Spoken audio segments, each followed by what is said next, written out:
बिस्मिल्लाहिर्रहमानिर्रहीम बिस्मिल्लाहिर्रहमानिर्रहीम। आईना टीवी के साथ खलक नाज खान आपके पेश खिदमत है। आज बहुत ही अहम दिन है। कश्मीर का इलेक्शन हो रहा है और बहुत ही टफ पोजीशन है इस वक्त। जो है बहुत ही टफ हालात वहाँ पर हैं। कशीदा हालात की वजह से वहाँ पर चंद नामालूम अफराद जो कि पीपल्स पार्टी और नून लीग वाले भी हो सकते हैं, उन्होंने फायरिंग की है और हालात को अबतर बनाने के लिए कोशिश की है कि इलेक्शन पर असरअंदाज हुआ जाए। अब इस चीज़ का जो है मैं आपको दो लफ्ज़ों में मैं वाज़ेह कर देना चाहता हूँ कि इस इलेक्शन के बाद क्या होना है। आपने देखा होगा कि बिलावल भुट्टो जो है, बिलावल जरदारी जो है, वो पिछले दिनों में इलेक्शन कैंपेन छोड़कर अमेरिका चले गए। अमेरिका चले गए, जितने भी दिन लगाए, चाहे 5 दिन लगाए, चाहे 6 दिन लगाए, 7 दिन लगाए, लेकिन उन दिनों के अंदर उन्होंने वहां से जो डिक्टेशन ली थी, उस डिक्टेशन के बाद वो डिक्टेशन थी क्या? वो डिक्टेशन मैं अपने तमाम इदारों को ये बता देना चाहता हूँ कि ये मेरी वीडियो जो है अपने पास महफूज इसलिए कर लें कि कल आपको ये काम आएगी। ये वीडियो बहुत ही अहम है क्योंकि बिलावल भुट्टो जो है वहां से जो डिक्टेशन लेकर आए हैं, उस डिक्टेशन के मुताबिक आज़ाद कश्मीर का जो ये इलेक्शन है इसको मुतनाज़ा बनाया जाएगा और इसको मुतनाज़ा बनाते हुए और इसको अपना एक सहारा बनाते हुए वो पाकिस्तान के अंदर खलफशार बनाना चाहते हैं और इंतशार पैदा करना चाहते हैं।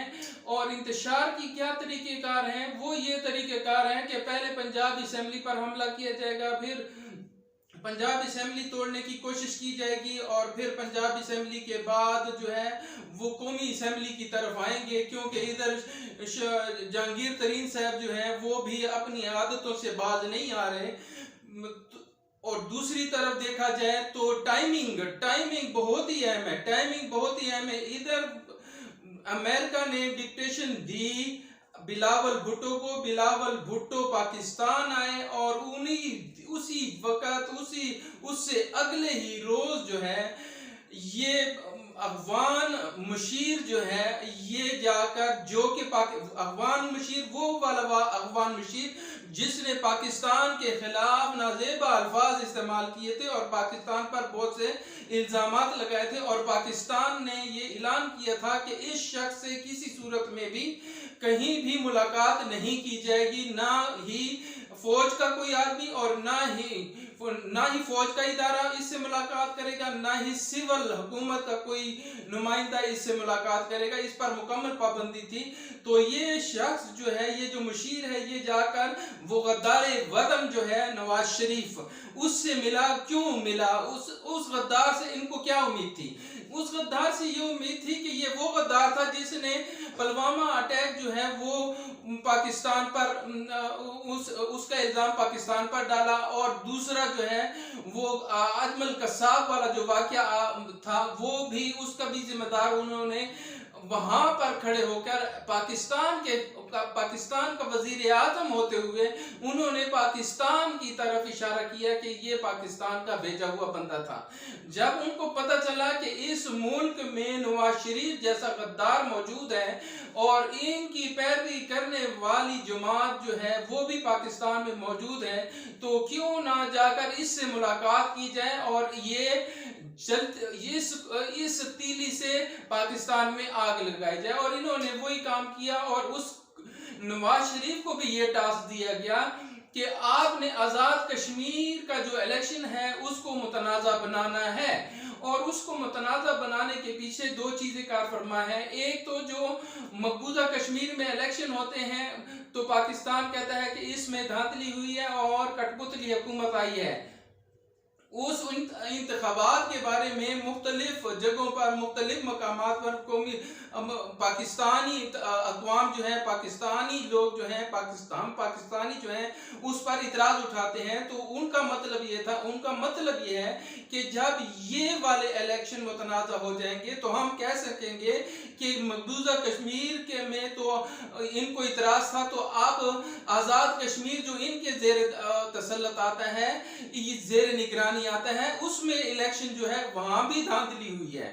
अब नवाज शरीफ जो फितरतन एक गद्दार इंसान है, देखिए भुट्टो जो था, भुट्टो जुल्फकार अली भुट्टो, उसको जब सऊदी अरब की तरफ से पेशकश की गई कि हम तुम्हें सऊदी अरब ले जाना चाहते हैं, तो या दूसरी सूरत में ये तुम्हें फांसी लगा देंगे, तो उस जुल्फकार अली भुट्टो शेर लीडर ने, जुल्फकार अली भुट्टो, जिसके ये कुत्ते इधर ये जो गीदड़ नुमा लोग हैं, ये जो गीदड़ नुमा नुमाइंदे बैठे हुए हैं, बिलावल जरदारी और आसिफ जरदारी, ये मुराद अली शाह, और ये जो गंद इन्होंने बिठाया हुआ है, ये वो गीदड़ हैं जो कि जुल्फकार अली भुट्टो के नाम पर वोट भी लेते रहे और वोट लेते भी रहेंगे, और सिंध की आवाम शाह साहब ये इस तरह शाह साहब करते, साई करते इनको वोट दे जाते हैं और देते रहेंगे। ये कभी सिंध की ये जो दही इलाके के लोग हैं, सिंध के दही इलाके के जो लोग हैं, ये कभी नहीं सुधरेंगे, ये साई से कभी भी बाज नहीं आएंगे, चाहे इनके घरों में एड्स क्यों ना फैल जाए, चाहे इनके घरों में कुत्ते क्यों ना छोड़ दिए जाएं, चाहे इनके घरों में बच्चे जो है कुत्ते के काटने से क्यों ना मर जाएं, लेकिन ये अपने साई करने से बाज नहीं आएंगे और वोट उसको देंगे। और ये तो पक्की बात है कि वहां पर जो है भुट्टो के नाम पर वोट मिलता है और भुट्टो के नाम पर सारा कुछ होता है। आसिफ जरदारी को तो पहचानता भी नहीं है, वो तो मिस्टर 10% है। अगर आसिफ जरदारी ने अपने नाम पे वोट मांगे तो उसको वोट नहीं मिलेगा। अब बात कश्मीर के इलेक्शन की में हो रही है, तो कश्मीर के इलेक्शन के लिए पहली डिक्टेशन बिलावल भुट्टो अमेरिका से लेके आया। इधर से जो है जो हमारी दुश्मन इंडिया है, जो हमारा दुश्मन इंडिया है, उसकी एजेंसी है रा के एजेंटों ने जो है इस मुशीर को ये कहा कि हमारा ये पैगाम नवाज शरीफ तक आपने पहुंचाना है कि अगर हम डायरेक्ट मिले तो हो सकता है इसके खिलाफ कोई और एक्शन हो जाए, इसलिए आप जाके मिले और हमारा पैगाम दे दें कि आपने इस इलेक्शन को मुतनाज़ बनाना है। अब मैंने ये बात कैसे ये बात कैसे सच साबित होती है? ये सच साबित इस तरह होती है कि आज जब इलेक्शन आज़ाद कश्मीर में शुरू हुए तो फायरिंग भी हुई और मुख्तलिफ ये कोहल का इलाका जो है इसमें भी इलेक्शन जो है फायरिंग की वजह से रोक दिया गया था और इलेक्शन कमीशन ने फौज बुला ली। इलेक्शन कमीशन को फौज बुलानी पड़ी, जिसकी वजह से हालात जो है वो काबू में आए। अब जो मरियम औरंगजेब साहबा हैं, मरियम नवाज साहब हैं और बिलावल भुट्टो साहब ने पहला बयान आते सार ही उसने ये बयान दिया था, अमेरिका से आते ही उसने ये बयान दिया था कि अगर इलेक्शन साफ और शफाफ हुए तो पीपल्स पार्टी जीत जाएगी। यानी इसका मतलब है कि अगर पीपल्स पार्टी नहीं जीतती तो इलेक्शन साफ और शफाफ नहीं होंगे। अब उसने एक क्राइटेरिया दे दिया है आज़ाद कश्मीर को कि आज़ाद कश्मीर के इलेक्शन कमीशन को ये क्राइटेरिया दे दिया है कि अगर हम जीतेंगे तो इलेक्शन शफाफ होंगे, वरना धांधली हुई है। इसी तरह मरियम औरंगजेब साहबा भी यही बात कर रही है, मरियम नवाज भी यही बात कर रहे हैं कि धांधली हो रही है। हालांकि इस वक्त मौजूदा हुकूमत जो है, जो अभी स्टैंडिंग गवर्नमेंट है आज़ाद कश्मीर में, जो इस इलेक्शन को कंडक्ट कर रही है, वो PMLN की अपनी हुकूमत है। अब अपनी हुकूमत जो है, अपनी हुकूमत में वो धांधली का शोर कर रहे हैं कि हम ये धांधली नहीं होने देंगे, ये धांधली नहीं होने देंगे, हम इंतखाबात को नहीं मानेंगे, हम ये नहीं मानेंगे। और मेरी ये प्रिडिक्शन याद रखें कि 5 बजे से पहले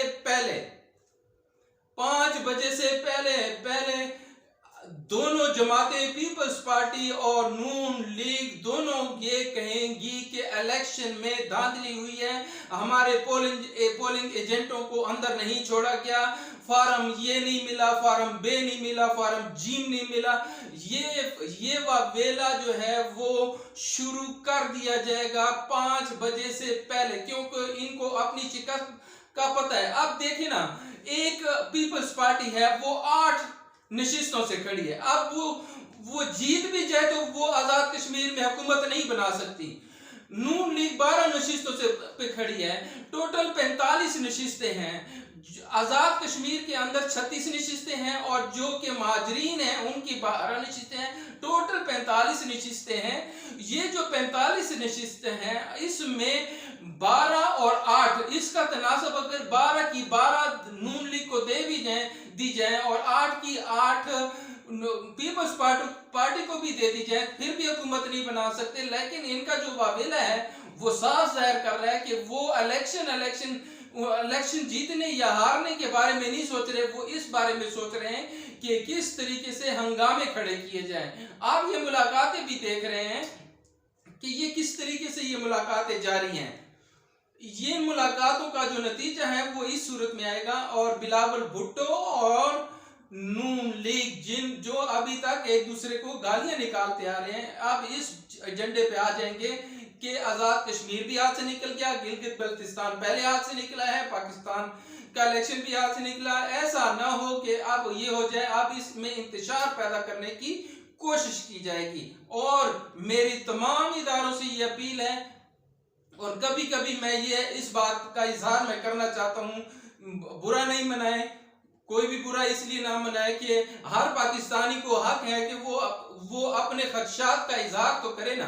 जो उसके जहन में एक बात पनप रही होती है वो खदशा जो उसके जहन में होता है वो भी सामने लाए।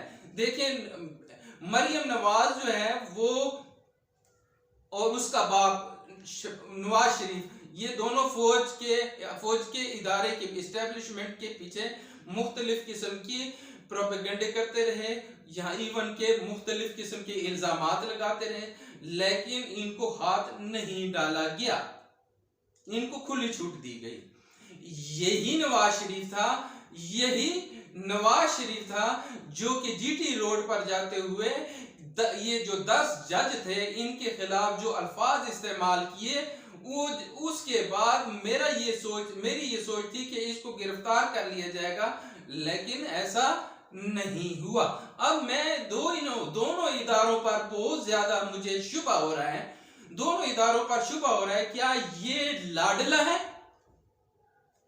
ये मरियम नवाज जो है ये रानी है, किसी मुल्क बादशाह की रानी है कि जिसको गिरफ्तार करने से हमारी अफवाज भी हिचकिचा रही हैं और हमारी कोर्ट्स भी उनके खिलाफ कोई कदम उठाने से हिचकिचा रही है। वजह क्या है? ये नवाज शरीफ बादशाह है, इसको पकड़ना, इसको गिरफ्तार कराना, इसको सजा दिलवाना, क्या ये इसके पीछे कोई राज छुपा हुआ है?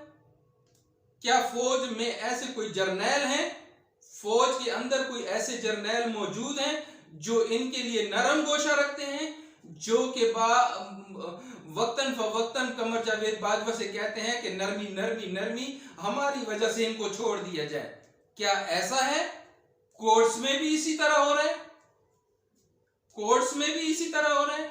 हमारी सुप्रीम कोर्ट तक कोई सो मोटो नहीं लेती। अब मैंने ये वीडियो बनाई है, अल्लाह खैर करे, इन अल्फाज पर कोर्ट सो मोटो ना ले ले, सुप्रीम कोर्ट सो मोटो ना ले ले कि ये इस बंदे ने ये क्यों कहा है, क्योंकि जुबान जब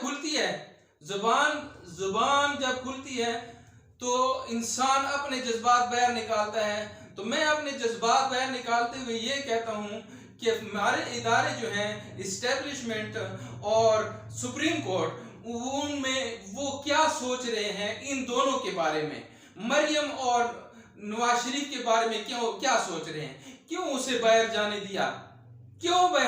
दिया? अब वो गद्दार जो है वो खुलकर गद्दारियां कर रहा है। अब ये कल आ जाएगा और अपने केस भी खत्म करा लेगा और हम ये जो नून लीग वाले ये कहेंगे एक बारी फिर शेर। तो ऐसे शेर को जो पाकिस्तान का गद्दार हो उसको हम कैसे तस्लीम कर लें? कैसे हमारी कोर्ट्स ये बर्दाश्त कर रही हैं? कैसे हमारे ये इस्टेब्लिशमेंट इदारे इसको बर्दाश्त कर रहे हैं? मैं तो इस बात पे हैरान हूं। लिहाजा अब इस मजीद जो है जो मालूमात आहिस्ता आहिस्ता इलेक्शन के बारे में मुझे मिलती जाएगी, मैं आपके सामने लाता जाऊंगा। उस वक्त तक के लिए इजाज़त दीजिए। अस्सलाम वालेकुम।